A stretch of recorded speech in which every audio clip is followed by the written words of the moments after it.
Piarivavatsika tompoko.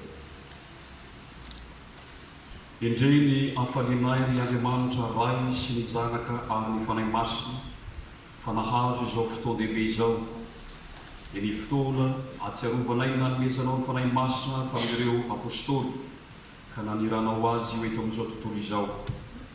Misaotra Jesosy fa fitiavana tsy misy ohatr' izany, satria nomenao anjara amin'izany koa izahay ka natonga ny fiangonana vory eto amin'izao sy fotoana izao.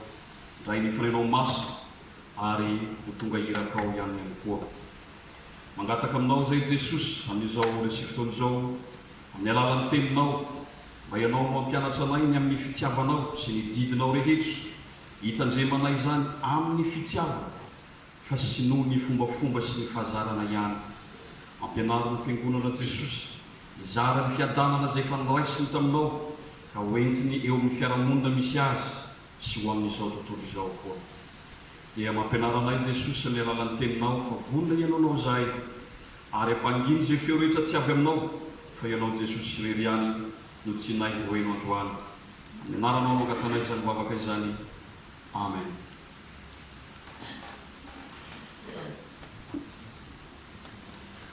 Satria fotoan-dehibe, andro lehibe ho an'ny fiangonana ny andro androany, dia rariny raha mifampiaraba isika miaraba natratra ny Pentekosta nahazo ty andro lehibe anankiray izay tokana atsiarovany nanomezana ny Jesosy ny fanahy masina tamin'ny apôstôly.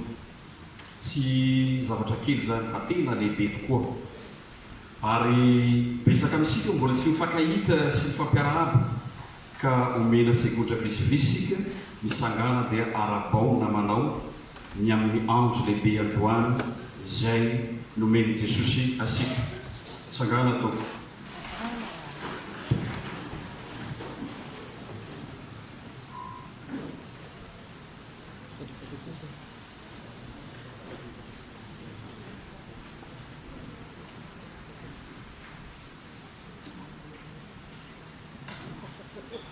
Eo ampisanganana ihany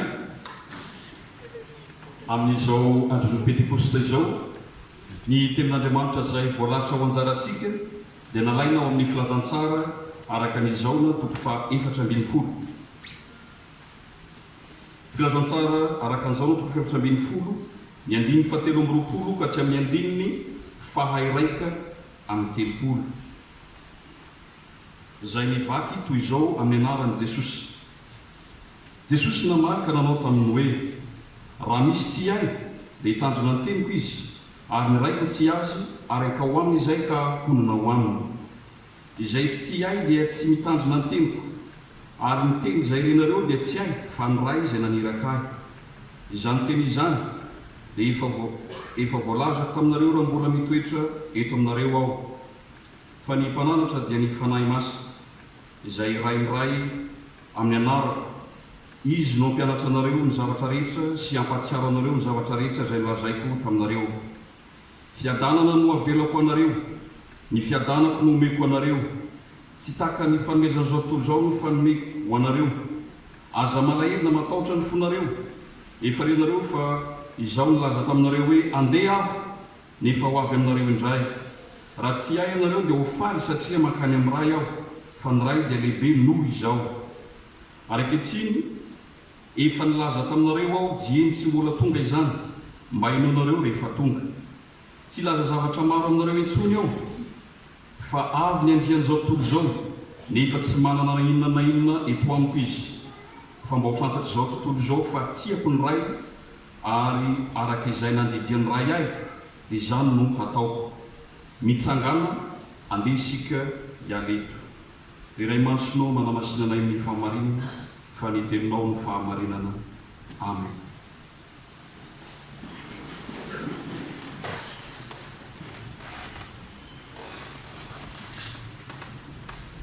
Ry fiangonana malala, ho aminareo anie ny fahasoavana sy ny fiadanana avy amin'Andriamanitra raintsika sy Jesosy Kristy Tompo. Amen.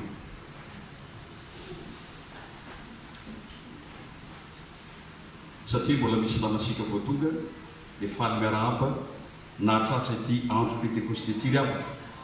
izay fety-piangonana na fety kristianina atsiarovana araka nambara teo sy ankalazana ny nanomezan'i Jesosy ny fanahy masina 5 andro taoriany hitsanganany tamin'ny maty. Enganezan'ny fanahy masina izany no hitarika asika ho amin'ny marina rehetra rehetra ary ampandesika ho mendrika ny mahazanak'Andriamanitra. Tsara ihany ny mampasay fa ny fiangonana Luterana, ny fiangonasika zany dia manana fety lehibe anakefatra. Inona zay fety lehibe anakefatra zay? Krismasy, Paska, mbola misy alohan'ny Pentekoste, andro niakarana, zay vao ny Pentekoste. Ny mampalaelo nefa dia tsy tafiditra ao anatin'ny calendrier sy fiasana eto Maurice ny andro niakarana na ny Ascension tamin'ny 30 mai lasa teo, ka sy afaka nankalaza izay tokony ho fankalazana an'Andriamanitra tahaka ny fanaovany Madagasikara sy amin'ny toerana kristiana rehetrarehetra isika. Nefa tsy mafona ny finoasika an'Andriamanitra izany rehetrarehetra izany. Izany mino ary sara raha lasa fahazaran'ny fiangonana ihany koa ny alahady ny advent ho tonga fety lehibe anankiray, satria ny advent dia taom-baovaon'ny fiangonana. Eo no manomboka ny taon'ny fiangonana ary tokony ho ankalazaisika fantatra izany amin'ny fiakanjo volomparasy. Ary ny alahady fahina janoary na ny alahady ny epifania dia atokany fiangonana ho fizarana kado, satria eo no nanomeza ny magy ny fanomezana an' Jesosy tamin'ny fanomangina aminateran'i Jesosy. Ary raisy ny fiangonana ho fanao manomboka amin'ny janoary avy zao ny fifanakalozana fanomezana amin'izany alahady ny epifania izany. Fandroany dia Pentekoste isika. Inona no atao hoe Pentekoste na Pentecôte amin'ny teny français, ary aviaiza izany? Amin'ny grika tranainy ny Pentekoste dia Pentekoste, ny ampy Hemera, teny grika io. Ka ny Pentekoste ny dikany dia 50, ary ny Hemera dia andro, izany hoe manisa 50 andro miainga avy amin'ny andron'ny Paska isika, na manisa 7 herinandro aorian'ny Paska. 7 oktobona 7 manome 9 ary miampy ny andron'ny Paska izany dia manome ilay 50 andro. Izy io dia fety jiosy izay nantsoina hoe Shavuot, iray amin'ireo fety fanaovana fivainanana masina na pelerinage teo amin'ny atoko-pivavana judaisme araka ny voalaza ao amin'ny testamenta taloha. Inona no atao anatin'izany ary inona no ankalazaina amin'izany? Fankalazana ny fiatombon'ny fotoam-pijinjana izy io rehefa manomboka ny fiakaram-bokatra dia mankalaza ny fety io, indrindra atsiarovana sy ankalazana an'Andriamanitra tamin'ny nanomezan'i Jehovah Andriamanitra ny dity folo any Mosesy teo amin'ny tendrombohitry Sinay. Fanao jiosy zany zay. Fa nankalazain'ny fiangonana efa-100 taon'ny maro koa izany, ka amin'ny alahady fa-7 aorian'ny Paska no ankalazantsika izany. Hitasika io alahady 9 manaraka ny Paska ary tafiditra ao anatin'ny alahady fa-7 manaraka izany Paska izany sika ankehitriny. Ary ity fetin'ny Pentekoste ity no mamarina ny fetin'ny Paska, zany hoe mbola misy manodididina Paska ny fitsanganan'i Jesosy, ny fisehoan'i Jesosy tamin'ny mpiana, ny akarany any an-danitra sy ny nanomezany fanahy masina. Boky le tanteraka zany ny fetin'ny Paska amin'ny alalan'ny Pentekoste. Nanomana fantatra ny fialany teto amin'izao tontolo izao Jesosy, ka nametraka ny tokony atao rehetra tamin'ny mpianana. Nampianatra azy ireo ihany koa izy mba tsy hifikitra amin'ny fisian'i Jesosy ara-fizika eto amin'izao tontolo izao. Nampianatra zany Jesosy mba tsy hifikitra amin'ny fisiany ara-nofo, fa ny mba hanokatra fifandraisana lalandalina kokoa amin'ny alalan'ny fanahy masina aminy. Io no nampianaran'i Jesosy andretika anatra ireto, ary resika nandritra ny alahady manaraka ny Paska rehetra, ny fametrapetrahana rehetrarehetra nataon'i Jesosy ny mba tsy fikirana amin'izany fisiana ara-fizikan'i Jesosy zany. Ka nampianatra Jesosy nandritra ny alahady maro manaraka ny Paska, fa rehefa mifikitra amin'ny lasa itsika dia mety tsy ahita zay zavatra ankehitriny, zay zavatra atolotry Jesosy ankehitriny sy ny atolotrany amin'ny hoavy. Ary io tokony aneke isika izay rehetra fandaminana ataon'i Jesosy satria misy fandaminana mahasoa izany. Raha andao reto mpianatra reto Jesosy, misy zavatra mahafinaritra homaniny ho azy ireo. Eto amin'ny perikopa anjarasika ry havana dia manova Jesosy, manova ny kolotsaina ara-pivavahan'ny Jiosy tamin'izany fotoana izany, ka mametraka ny fototra izay entina amin'ny fanompona sy anarana dian'Andriamanitra. Manitsy ny fomba fitandremana ny didin'Andriamanitra izay nisy teo amin'ny Jiosy izy, satria ny Jiosy dia mitandrina izany amin'ny tsy anjery, amin'ny fahazarana fotsiny sy anam-porofona amin'ny endrika ivelany, fa matahotra an'Andriamanitra izy. Ary izany no mahatonga ny Jesosy milaza ny Mateo 10:9 hoe ity fireneny ity dia manaza amin'ny moly nefa ny fony kosa lavitra. Satria ilay didy folo izay nomena ny vahoakan'Israely dia lasa natao tsy anjery fotsiny ihany, ary lasa fombafomba ety ivelany no sisy ankalazana ny 15 andro aorian'ny Pasika nanomezana izany. Lasa fombafomba teo amin'ny Jiosy izany. Ka mampianatra Jesosy eto, mampianatra ny apôstôly, ary mbola mampianatra antsika ihany koa, ka hoy izy raha misy tsy ahy dia hitandrina ny teniko izy, ary ny raiko tsy azy ary ankao aminy izay ka honina ao aminy. Izany hoe ny fankatoavana ny teniny sy ny didin'i Jesosy, ny didin'Andriamanitra dia fanehoana fitiavana amin'ny Jesosy.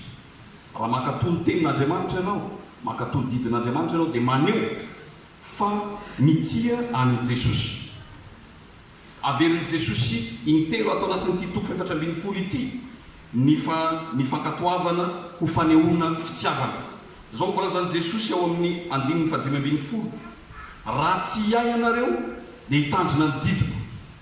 Ao amin'ny 5:20 izay manana ny didiko ka mitandrina izany dia izy no tsy ahy, ary izay tsy ahy no tsy an'ny raiko, ary izao tsy azy ka iseho aminy. Ary amin'ny 5:17 izay anjarasika eto amin'ny perikopasika eto, raha misy tsy ahy dia hitandrina ny teniko izy, ary ny raiko tsy azy ary ankao aminy izahay ka honina ao aminy. Izany hoe manatitantitra ny amin'io fitiavana mankatoa io Jesosy. Manao ahoana ny tokony ho fankatoavasika ny didin'Andriamanitra, ny tenin'Andriamanitra. Ny fanontaniana mipetraka nefa dia izao, nahoana ny Jesosy no milaza ato anatin'ny teny eto ho tahaka ny hoe isika no maneho fitiavana voalohany, nefa azo antoka ny mifanohitra amin'izany. Azo antoka fa Jesosy no nity isika voalohany. Ary izany natonga teto amin'izao tontolo izao araka n'izao natoko 7:8. Fa izao izay tian'i Jesosy ambara dia izao, tsy isika no manomboka ny asa, tsy isika no maneho fitiavana voalohany, fa ny zavatra sapasika noho ny fanahy masina. Ny zavatra sapatsika vokatry ny fiasan'ny fanahy masina sy ny fitiavana hoentiny no lazain'i Jesosy eto. Ka ny hoe raha misy olona tsy ahy dia hitandrina ny teniko, ary ny raiko tsy azy dia rehefa tonga mahasapa ny fitiavan'i Jesosy izy.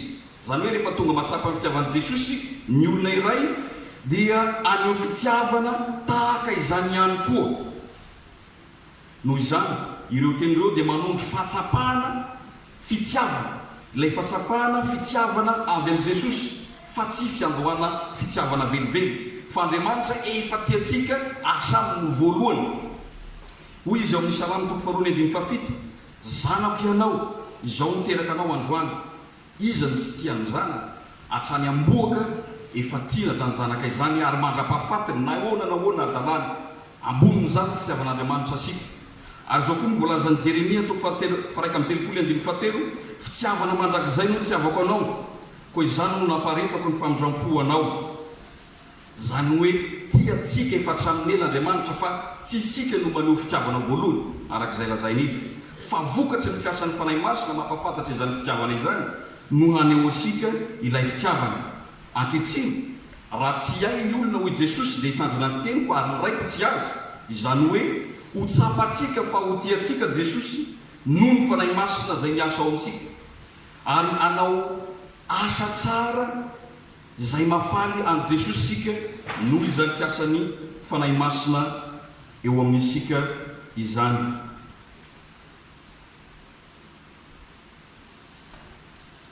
Ny fitiavana no manosika atsika ho amin'ny asa tsara rehetra ary indrindrandrindra amin'ny fanompona an'Andriamanitra na dia mafy aza sy sarotra no atrena ao anatin'izany asa fanompona izany fa tsy sanatria ny fahazarana na fombafomba na zavatra ivelambelana na mieritreritra hoe mahisanjerin'ny soratra masina dia zay atao hoe manam-pitiavana sia ambaran'i Jesosy tsara fa ny fitiavany fototra ny zavatra rehetra.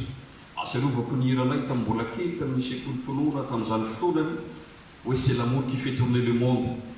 Ny fitiavana no mampiodina an'izao tontolo izao, ny fitiavan'Andriamanitra no mampiodina an'izao tontolo izao ary ny fitiavana ao anatsika no mbola manosika asika ka mampiodina any zavatra rehetra. Ary averimberin'i Jesosy matetika fa izany fitiavana izany ihany no fepetra tokana ahafahan'Andriamanitra miseho sy miaina ao anatsika ary izany no ahafahan'ny ao anatsika amin'ny alalan'izany fitiavana izany. Satria izao tontolo izao amin'ny tsy finoana tsy manaiky mandany tenin'ny Kristy ary tsy misy fanahy fitiavana tsy afaka handray izany fisehoan'Andriamanitra izany velively, tsy afaka handray ny fisehoan'Andriamanitra raha tsy misy an'ireo fitiavana izany fitiavana izany. Ary amin'izany fitiavana izany ihany no ahafahan'ny tenin'ny Jesosy na ny tenin'Andriamanitra mitoetra besaka ao anatsika ka raha mitoetra ao anatsika izany teny izany dia ho tiantsika ray lasa tiantsika Andriamanitra araka nambarany Jesosy teo. Ary ny Andriamanitra miray telo, Andriamanitra ray, Andriamanitra zanaka ary ny Andriamanitra fanahy masina dia tonga miara-monina amintsika, tonga mipetraka ao anatsika izy. Koa raha mipetraka ao anatsika izy ireo dia zao tonga tempolin'Andriamanitra isika ary miaina ao anatin'izany fiadanana izay lazainy Jesosy izany. Raha tonga miara-monina amintsika Andriamanitra miray telo, Andriamanitra ray, Andriamanitra zanaka, Andriamanitra fanahy masina dia lasa tempolin'Andriamanitra isika ary io lazainy Paoly apôstôly ny amin'ny Korintianina voalohany toko fahatelo andiny faina ambin'ny folo hoe tsy fantatrareo fa tempolin'Andriamanitra ianareo ary ny fanahin'Andriamanitra mitoetra ao anatinareo. Io fanahin'Andriamanitra io izay mitoetra ao anatsika izany no mahatonga asika ho tempolin'Andriamanitra sy ananasika ny fiadanana. Ka hoy Jesosy, fiadanana no avelako anareo ary ny fiadanako no meko anareo hoy Jesosy. Ny fosika dia miatrika ady, feno alahelo, misy taotra, tomany, ny fankalana, ny fanirian-drasy sy ny maro isan-karazany zay vesatra hoentin'ny fosika isan'andro. Ary araka ny voalazany ao amin'ny bokin'ny Jeremia toko fafito ambin'ny folo ny andiny fasivy dia zao ny fo dia mamitaka mihoatra noho ny zavatra rehetra sady manana aretina tsy azo sitranina izy mamitaka. Fa izao anefa ny fitoeran'Andriamanitra ray, ny fitoeran'Andriamanitra zanaka ary ny fanahy masina ao anatin'ny fotsika ihany no manala asika ao anatin'izany fahavesarana izany ka mampitoetra asika amin'ny fiadanana. Io no mampitoetra asika ao amin'ny fiadanana. Ny fiadanana izay ivelan'i Jesosy antsika dia efa asika miatrika ireo fitsapana mavesatra rehetra, ireo fiainana sarotra rehetra satria fantatsika fa tsy irery isika ary na inona mitraka dia tsy misy afaka manala asika amin'ny tana maherin'Andriamanitra. Tsy misy afaka manala asika amin'ny tana maherin'Andriamanitra. Tsy sapan'izao tontolo izao zany, tsy fantan'izany araka ny nambara teo noho ny tsy fitiavana, noho ny tsy finoana, ny tsy fandraisana ny tenan'Andriamanitra dia tsy sapan'izany. Ary tena kristianina marina isika vao mahatsapy izany, kristianina vrai marina fa sy kristianina sous licence vao mahatsapa izany fiadanana avy ao anaty izany. Amin'izany vao mitoetra ny fiadanana apetraka Jesosy ao amintsika, ilay filaminana avy ao anaty apetraka Jesosy ao amintsika ka na dia andalo fasarotana na dia andalo ady sarotra azy isika dia tony ihany nohon'io fanahy masina izay miasa ka mampiadana asika io. izany no tian'i Jesosy ampianarina reto apôstôly reto satria fantatry Jesosy sara fa hiatrika ady izy ireo raha andeha Jesosy, hiatrika fanenjena mamahy vay izy ireo, ary mbola ampianaran'i Jesosy antsika ihany koa ankehitriny mba hananasika izany fiadanana izany. Koa izao raha tianao ny hanana izany fiadanana izany, ampandrosoa Jesosy, ampandrosoa ilay izy telo mianaka. Izy ilay izy telo mianaka, Andriamanitra Ray, Andriamanitra Zanaka ary ny Andriamanitra Fanahy Masina ho ao aminao hanananao zany fiadanana izany. Fanovana goavana tian'i Jesosy apetraka ihany koa ny hoe Andriamanitra Ray sy ny Andriamanitra Zanaka ary ny Andriamanitra Fanahy Masina manatona antsika ka monina amintsika.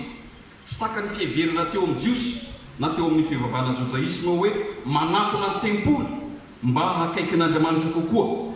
Ary raha jereva sika ny firafitra ny tempoly dia misy ny kianjan'ny tempoly, kianjan'ny zentilisa, kianjan'ny vehivavy, ny efitra masina, ny masina indrindra. Ilazana fa misy toerana zay tena akaiky an'Andriamanitra kokoa ary misy toerana lavitra an'Andriamanitra. Fa amin'ny afatra ny tenin'Andriamanitra zay anjarasika androany ry havana no ilazana fa ny Andriamanitra Ray, ny Andriamanitra Zanaka dia Jesosy Kristy ary ny Andriamanitra Fanahy Masina dia manatona sika izy ary miara-monina ao amin'isika. Fiainonan'ny tenin'Andriamanitra tsy fizarana sakramenta, tsy fifampahirezana amin'ny tononkirany salama, io no ataosika ty am-piangonana. Eo ihany koa lazainy Jesosy hoe naiza ny angonana rona telo amin'ny anarako dia voany ao. Zany no ataosika amin'ny fiangonana fahanany tena marina efa ao amin'isika teo amin'ny batisa masina izany Fanahy Masina izany, efa ao amin'isika teo amin'ny batisa masina ny Andriamanitra Ray sy ny Andriamanitra Zanaka. Raha fehezina dia izao, Andriamanitra dia velo ao am-potsika, ny Ray, ny Zanaka ary ny Fanahy Masina dia miasa mavitrika ao anatsika, miasa ao am-posika ireo. Ary ny vokatry ny fisian'Andriamanitra ao amintsika dia ny fiadanana. Miavaka zany olona manana Jesosy zany, ny olona manana Andriamanitra ao am-pony zany manana fiadanana izany. Fa sy lôjika olona manana Jesosy ka kizitina lavana, mimotsika lavana, sy fantatra hoe ino no tareny. Fa isika dia manana ny fiadanana ary misika lava tahaka ny fisikinareo vokatry zany fisian'Andriamanitra eo amin'ny fiainasika izany. Ny fiadanam-potsika sararay vokatra zany Fanahy Masina izany, ny matonga ny fihavanasika irindra, atonga ny fiarahamonisika mirindra, atonga ny fiangonasika irindra. Ary izany firindrany fiarahamonisika izany no antoka ny fiadanana eto amin'izao tontolo izao manana ditsika, satria manana Andriamanitra Ray sy Zanaka ny Fanahy Masina ao anatsika.